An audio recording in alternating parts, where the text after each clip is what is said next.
Buenas, ¿cómo están? Mi nombre es Iván Marín, periodista de Prosa Urgente. La idea con esto es hacer una muy breve introducción a la entrevista que le realicé a dos compañeras docentes del Bajo Flores. Aproveché un viaje que hice a Buenos Aires en estos días y me contacté con ellas. Ellas dan clases en inmediaciones de la Villa 1114, en Capital Federal. Una de ellas, además, forma parte de la red de docentes, familiares y organizaciones del Bajo Flores, que se constituyó hace algunos años, justamente, entre otras cosas, para dar cobijo a la juventud y sobre todo, ayudar en la búsqueda de personas también desaparecidas. Hacen trabajo barrial. En términos generales, hacen trabajo barrial en esa zona, y como se imaginarán, el disparador de esta entrevista fue el triple femicidio contra Lara, Morena y Brenda, ocurrido hace ya algunas semanas atrás, y la idea con la entrevista es justamente no detenernos en la cuestión narco específicamente porque ninguno de los tres es experto, sino en todo caso en las condiciones de posibilidad para que este tipo de actividad, como también la trata de personas, como también la prostitución, las jovencitas, se desarrolle, que tiene obviamente entre sus principales razones de ser la pobreza.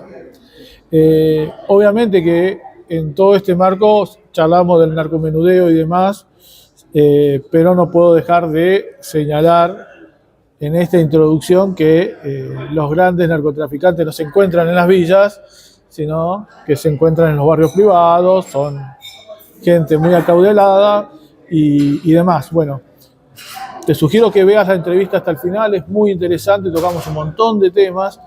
Como dije, el triple femicidio de estas chicas, la situación de enorme vulnerabilidad en que se encuentran las mujeres frente a este tipo de situación como el narcotráfico, la especificidad del problema de la mujer, la discriminación a las comunidades de trabajadores paraguayos, peruanos, bolivianos, migrantes en general, y la contención que hacen en este tipo de escenarios los docentes, que por otra parte se encuentran precarizados y estigmatizados no solamente por los medios de comunicación, sino también por el régimen político casi en su conjunto.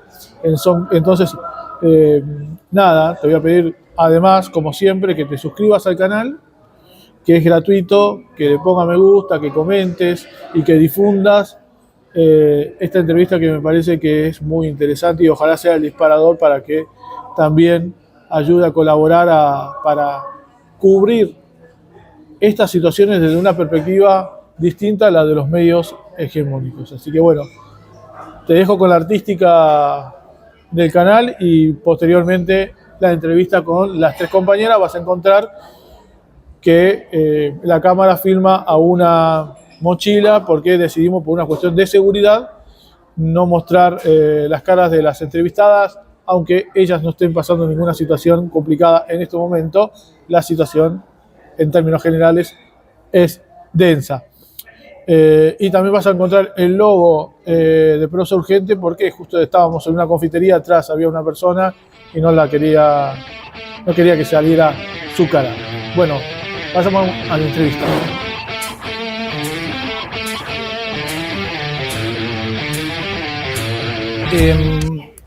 En principio, ¿cuál es la primera lectura que hacen del caso ustedes como docentes? ¿Qué es lo primero que observan?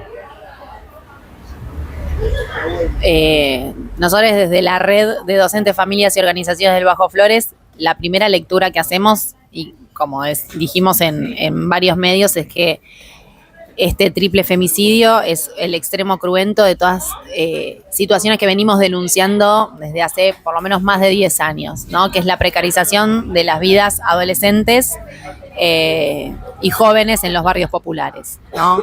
¿Por qué sus vidas son descartables? Bueno, porque empiezan a ser descartadas por el Estado, obviamente, de los espacios de educación, de salud, de ocio.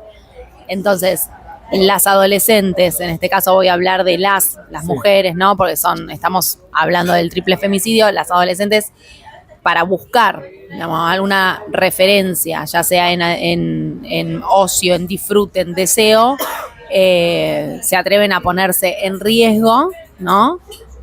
Con tal de compartir, digamos, los mismos espacios disfrutables que sus contemporáneas. Entonces, para nosotras justamente el punto, digamos, básico, o el paso atrás, si se quiere, es la precarización de la vida. Y bueno, vamos a tocar varios temas, ¿no? Pero ahí ya abriste uno que me parece muy importante. Este tipo de práctica por parte de estas adolescentes en general en los barrios, ¿no? Ustedes que trabajan en los barrios, que militan en los barrios, ¿pueden señalar algún punto de inflexión en qué momento aproximado comenzó, digo, hace... ¿Cuándo? Esta precarización no es nueva. Yo soy maestra en el barrio desde hace 20 años y los últimos 15 años fue como una caída libre, si uno quiere. La droga siempre circuló en el Bajo Flores, siempre es algo que existió, pero el último tiempo como los mismos chicos te lo relatan, es más como una suerte de cartelización del barrio, si se quiere, donde muchos pibes también ven por ahí, tristemente, una salida, porque bueno, los sirven como el último eslabón de esa cadena narco y venden droga y entonces así ganan algo de plata y flipan, tienen esa idea, viste, muy que les viene desde las redes sociales, desde la música, a veces que estimula esos mensajes, viste, tipo el narco corrido, si uno quiere, ¿no? Bueno, hay muchos pibes que escuchan ese tipo de cosas, por lo menos es lo que, ¿no? Lo que cuando uno le dice, me mostrás la música que escuchás y compartimos, ¿viste? A veces escuchamos música en común, yo les paso algo, ellos me pasan algo, que no sé qué, y muchos de los mensajes vienen por ahí, mismo también en las pibas, ¿no? Cómo mostrarse, cómo desde los medios les llegan un montón de cosas que últimamente son cada vez peores. De precarización que ya trascendió generaciones, ¿no? Porque esa villa, ¿cuánto tendrá? ¿30 o 40 años? ¿Un poco más? Más. Bueno, pero esta situación que se está viendo hoy en día, digamos, relativamente reciente, de los últimos 10 o 20 años. Si te referís a la caracterización que hacemos de la precarización de la vida de las adolescencias, sí. Y por lo menos, tal vez me quede corta, pero 15 años... 15 años desde que nosotros empezamos a notar que las pibas, digamos, no tienen un espacio dentro del barrio, ¿no? No tienen un espacio vital adentro del barrio. Entonces, ¿qué hacen para poder salir? O se rajan de sus casas, se fugan, o se fugan virtualmente. Entonces, esto viene como que hay dos cosas que nacen juntas, ¿no? La ausencia cada vez más marcada de políticas públicas de acompañamiento a las infancias, adolescencias y juventudes, y por otro lado el crecimiento de las redes sociales, ¿no? La aparición de, Facebook ya es viejo, pero en un principio lo usaban mucho, Instagram, ¿no?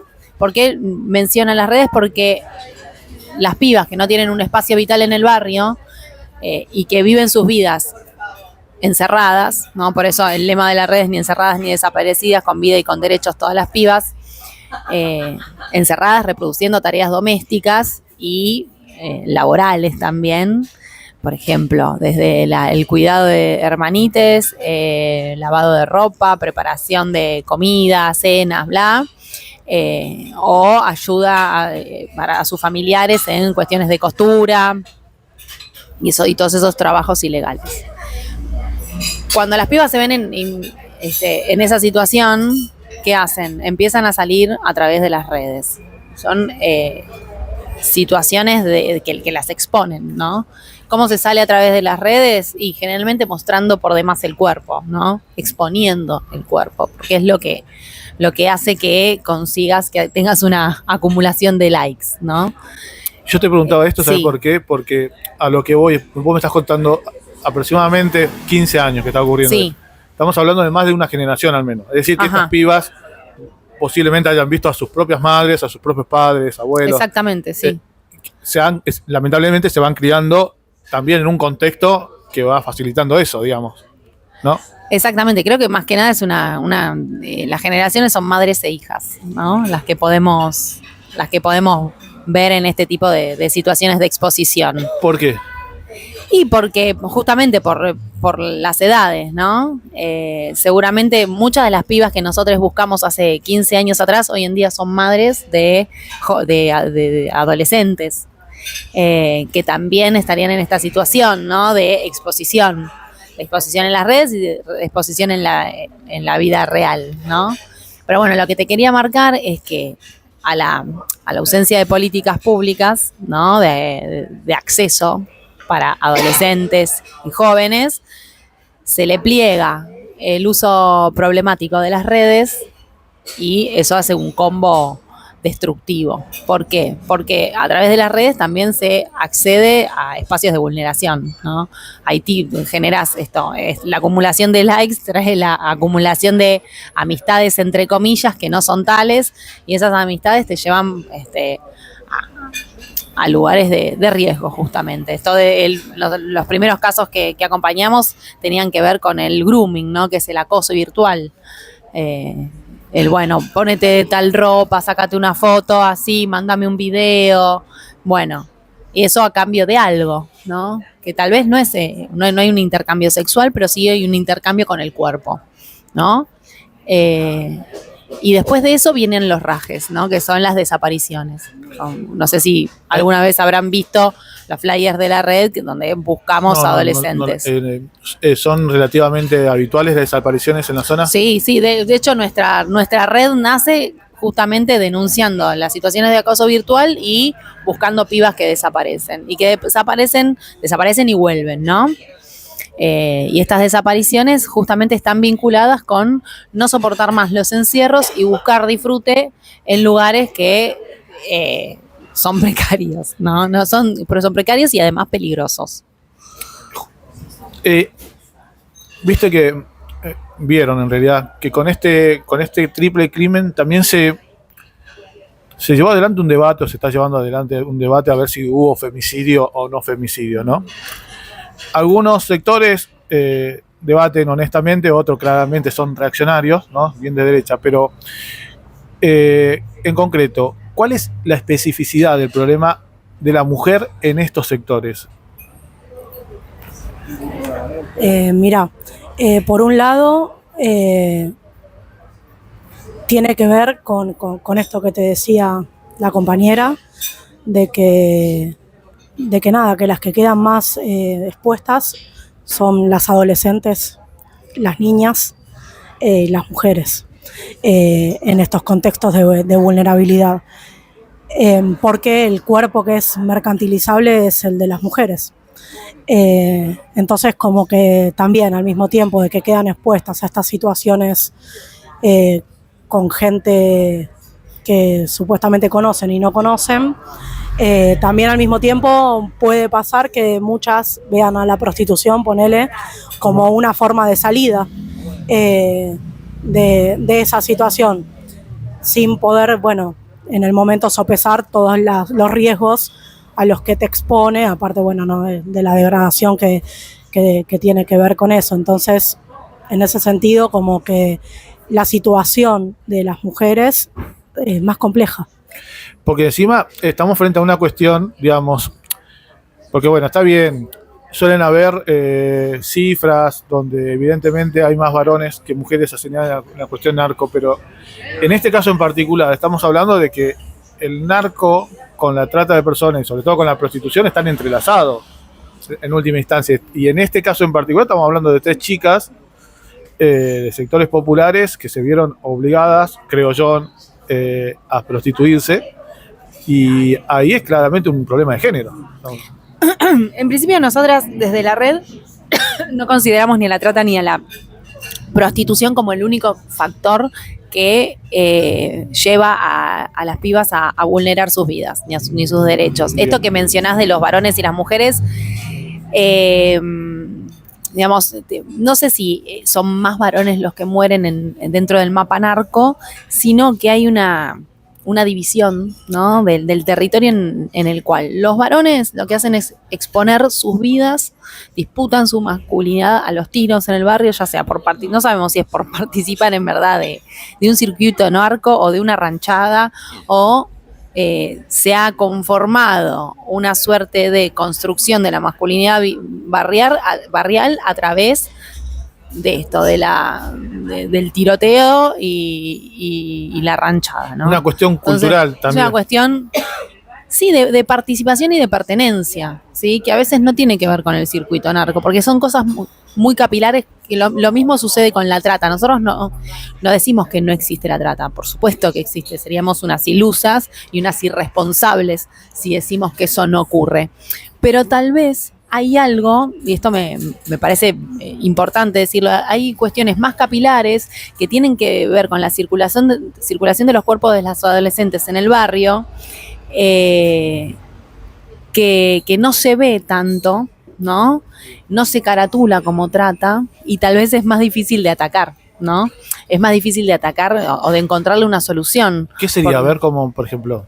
Y por ejemplo, esto, que una piba sea seducida a través de una red social, sea convocada a participar de un boliche que, como hace unos años sucedía, que un boliche que abría en horario escolar en Liniers para tarjetear y con eso comprarse ropa, ¿no? Eso vos decís, bueno, no es trata, entonces no es tan grave. ¿Cómo que no? Primero, está participando de un espacio riesgoso. ¿Por qué? Porque es un boliche que abre en horario escolar, ¿no? Y segundo, ese lugar la está sacando de la escuela, que es el lugar donde la piba tiene que estar. Entonces, por eso decimos, hay que bajar al barrio, escuchar un poco más lo que pasa y tratar de mencionar estos problemas, de ponerlos sobre la superficie, porque le tenemos que buscar solución, ¿sí? Y aparte para esto, ya lo dijimos en varias, para no pensar que la 1114 no es equiparable a lo que sucede en México o en Rosario tampoco, ¿no? E incluso hay situaciones propias de los barrios que no se comparan entre sí. La 1114 no es lo mismo que la 2124, ni que Fiorito, ¿sí? Entonces, por ese lado. Después me gustaría sí marcar que si bien existió una discusión en los medios hegemónicos sobre si era triple femicidio o no, si hay una relación de poder, y creo que acá es clarísima, es un femicidio, ¿no? Son hombres con poder, no importa cómo lo consigan, pero que mataron pibas. Es eso. Volviendo a lo anterior que estabas remarcando, me gustaría saber, esto es producto de la observación de la militancia que ustedes tienen en el barrio, ¿no? ¿Tienen cuestiones, sabés si hay trabajos escritos, investigaciones sobre eso? Me interesa saber. Sí, es un trabajo profundamente militante. Nosotros nos destinamos un tiempo para acompañar, que es muchísimo, y otro tiempo para pensar lo que pasa, ¿no? Más o menos por el año 2016-2017 nos venía haciendo ruido esto de caraturar todo como trata, ¿no? Entonces empezaron a aparecer otros conceptos, trata blanda, hasta llegar a decir, bueno, describamos lo que pasa y para darle lugar, ¿no? Trabajos escritos, hay, bueno, un montón de notas periodísticas en diferentes medios, y después hay un material que se llama Chicas en Fuga, que lo hizo la gente del Instituto de Investigaciones de Rosario. Es un libro, el que lo escribe Juan Pablo Hudson, que estuvo trabajando con la red en lo que se llamó los espacios y talleres para pibas, que eso sucedió en los años 2017, 2018, 2019, que fueron una suerte de talleres que ofrecían lo que las pibas buscaban en ese momento. No sé, uno de los talleres se llamó Como me pinte, que era un taller sobre maquillaje, ¿no? Y cosmética, que hicimos vínculo con un CFP, y las pibas, bueno, pudieron hacer ese taller, se les otorgó como una especie de título para poder laburar de eso. Es un taller que hicieron las pibas con sus madres también para laburar el vínculo. Así que bueno, eso es lo que sé que está publicado.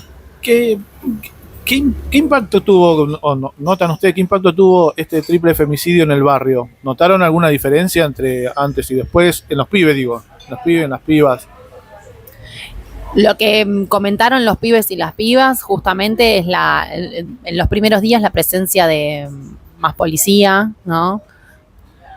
No para ayudar mucho, ¿no? Ni para prevenir ninguna cosa que los ponga en riesgo, sino esas presencias represivas que observamos de la policía en los barrios, los helicópteros, y sí más corridas en los pasillos, más, digamos, más lío, como se dice. No sé si la compañera... No, sí, un poco eso, o sea, el tema de los allanamientos, que igual es algo corriente en el barrio, pero que este tiempo se intensificó. Cada vez que pasan cosas así que trascienden a los medios, como que aparece eso más como, yo creo que es un poco para hacer ver que se hace algo, cuando en realidad nada, a mi punto de vista se está dejando correr. A nosotros como docentes nos ha pasado de tener que salir con las compañeras de la red a buscar chicas. Yo tuve una alumna en particular que tuvimos que salir a buscar, y la policía en el barrio nunca da respuesta, sino lo que hace es alejar a las familias, que yo quiero decirlo esto para que la idea de la 1114 no quede como que es todo narco, trata y desgracia, sino que es un barrio con una vida propia, con familia de trabajadores. En su mayor parte es toda gente trabajadora, que quiere salir adelante, que quiere vivir una vida y que se encuentra con estas cosas que son redes que asolan a la gente que quiere laburar, porque si no también está esta construcción de los barrios como lugares peligrosos a los que hay que caer y liquidar, y entre los mismos chicos a veces cuesta de construir esta cosa de, bueno, te dicen, bueno, nosotros necesitamos más seguridad, y uno le responde sí, pero cuando tenemos seguridad la misma policía maneja esos entramados adentro del barrio, y nosotros queremos poder ir a la escuela tranquilos, y vienen a la escuela y los corredores seguros no existen porque la policía deja los espacios liberados y les roban a los chicos cuando quieren venir a la escuela. Entonces ahí hay una situación de mucha vulneración, o cuando van las propias familias a buscar a la comisaría, decir, bueno, mi hija está desaparecida, pero nos tuvimos que ir a agarrar a trompadas a los maestros para poder hacer que los escuchen o que los reciban, porque como es en su mayoría gente migrante, no los recibían. En el caso que te cuento, tuvimos que ir nosotros con el guardapolvo blanco, ponernos ahí, y recién ahí empezaron a dar algún tipo de respuesta, porque hasta ese momento les decían, no pasa nada, espere unos días, ya va a aparecer, y así sucesivamente. Y justo tocaste un tema que quería abordar. ¿Notan que después de esta situación, ¿no?, hubo algún tipo de crecimiento en el barrio de la xenofobia contra peruanos, bolivianos, o en ese sentido no cambió mucho la situación? Bueno, mira, justamente, ¿cuándo fue? Ayer o antes de ayer se dio como una discusión ahí en el aula, porque estábamos ahí sentados y de golpe el insulto a otro pibe fue "vos callate peruano". Y salimos a la escuela hace unas semanas y había esta casa es de un peruano, pintado con tipo pintada gigante. Entonces sí, los medios están ayudando a construir esta cosa más de xenofobia, más de focalizar, bueno, acá el problema no es que el Estado está presente para gerenciar y garantizar el delito, porque después para todo lo demás no está presente, o está presente de esa manera, pero al mismo tiempo se construye, la culpa es esa, la culpa es del peruano, no porque a alguien le tienen que echar la culpa, es el chivo expiatorio. Entonces a los pibes eso se mete. No sé, a mí me pasó eso estas últimas semanas. Yo hasta ahora nunca había escuchado en mi escuela esto de el peruano, ¿no? Como Es una comunidad más que nada boliviana la de mi escuela, pero nunca se había escuchado así como un insulto. A mí entre que me espantó y bueno, me convocó como para que lo podamos discutir. Y se discutió bastante, eso estuvo bueno. ¿Y cómo están viviendo, justamente ahora la pregunta, pero desde otra perspectiva, cómo están viviendo justamente las familias trabajadoras peruanas, bolivianas, paraguayas, este tipo de discriminación ahora, digamos, después de esto? ¿Notaron algo distintivo o es más o menos similar?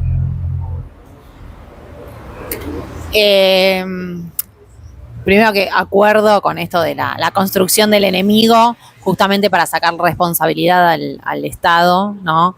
Y qué decir, hablar de los barrios populares como riesgosos solamente le sirve a la ministra de Seguridad. Y por otro lado, creo que es una pregunta la que haces para hacerle a los compañeros, las compañeras, trabajadores y trabajadoras migrantes. Nosotras te podemos describir lo que vemos, pero nunca lo que sentimos, porque no es nuestra identidad. No, ¿sí? Lo que ustedes observan, a eso lo pregunto. Sí, se observa. Primero que estamos viviendo un tiempo, ¿no?, de extrema crueldad hacia los migrantes. Eso es lo que se vive cotidianamente, ¿no?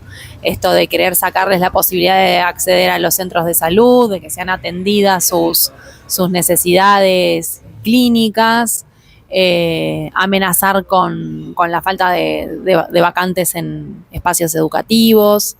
Eso es lo que podemos contarte desde, por lo menos lo que puedo contar yo desde mi lugar de no migrante. Y el sentir me parece que es algo que ellos y ellas tienen que exponer, ¿no? El tratamiento de los medios de comunicación, sobre todo los medios hegemónicos, hacen un abordaje más bien criminalizador de la cuestión, y quizás quizás solamente uno puede encontrar un abordaje así como más general, evidenciando la postura que tienen ustedes en los medios alternativos, ¿no? ¿Cómo observan eso? ¿Qué rol cumplen los medios de comunicación en todo esto? No, eso que te decíamos, para mí tiene que ver con los hegemónicos, son parte del Estado en un sentido y construyen ideas. Y la construcción de el enemigo es una forma de funcionamiento ya no nueva, lo decía Humberto Eco, no estamos descubriendo nada nuevo, ¿no? Pero en este momento, como te señalaba la compañera, el tema del enemigo migrante es muy funcional al gobierno actual nacional.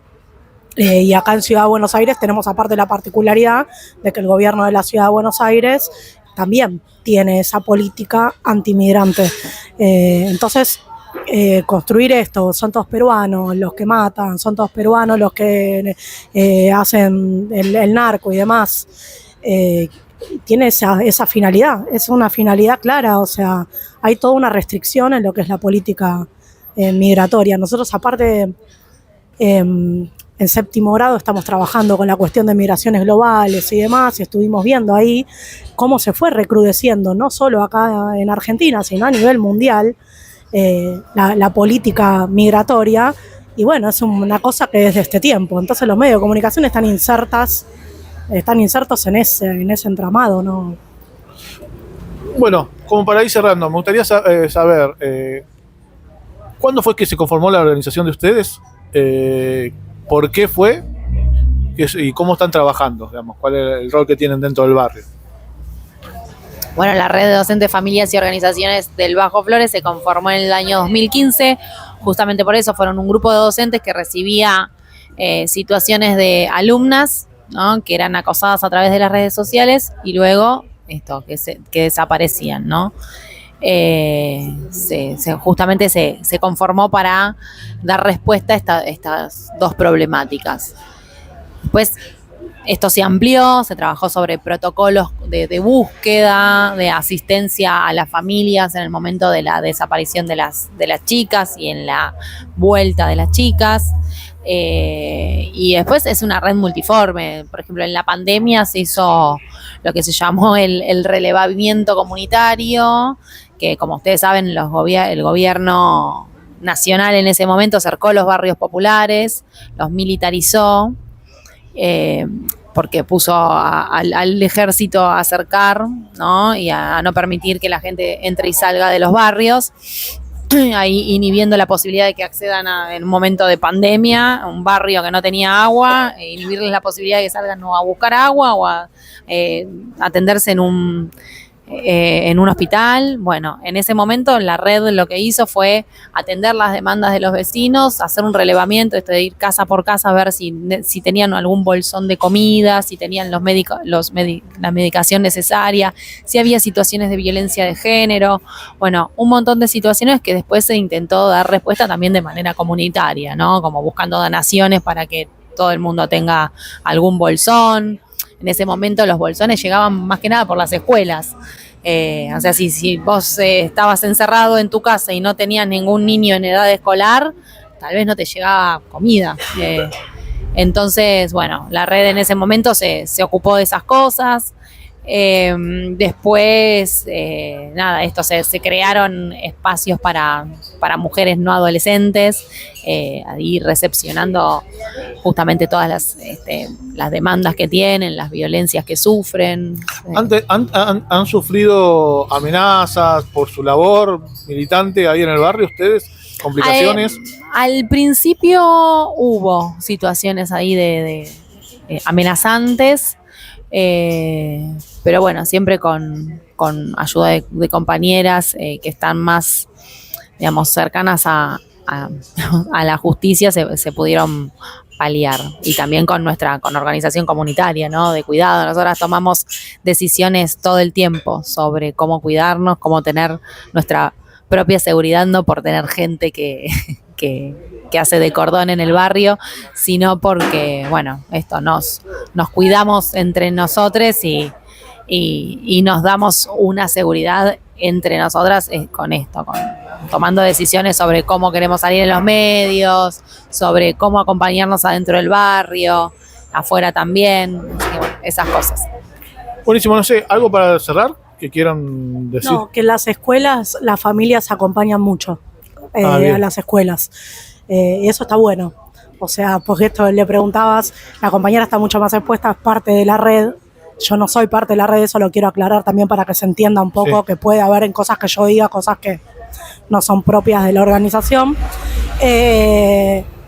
Pero en las escuelas las familias son familias que con todos sus problemas y demás, que acompañan, ¿viste? Porque ahora también está mucho esa cosa de querer enfrentar a las familias con los docentes, obvio, y demás, y generalmente intentan mucho eso que pase, y por suerte en mi escuela es una comunidad que no es fantástica, que tiene todo un montón de problemas, pero es una escuela de puertas abiertas donde las familias vienen, nos dicen lo que necesitan y al mismo tiempo apoyan un montón para que la escuela salga adelante. Bien. Sí, eso, sobre todo. La escuela, funcione bien o funcione mal, son espacios que siempre están en relación con las familias. Y las familias apoyan a la escuela, necesitan de la escuela, necesitan de esos maestros y maestras. Precarizados y precarizadas también, por eso hay que estar muy atento cuando los dirigentes piden paredón para los docentes, ¿no? A ver, salir todos y todas a defender a la escuela, a defender a los docentes, porque no, justamente somos los que preparamos la comida, los que la servimos, los que estamos ahí para escuchar cuando tienen algún problema. Nos puede salir mal, pero me parece que son espacios a defender más que justamente a señalar y a salir a matar. Así que bueno, este es un mensaje para la dirigencia, que también tiene que poner la mirada en otros lugares, no tanto en los docentes, que no somos ningunos criminales por defender nuestros derechos. Muchas gracias.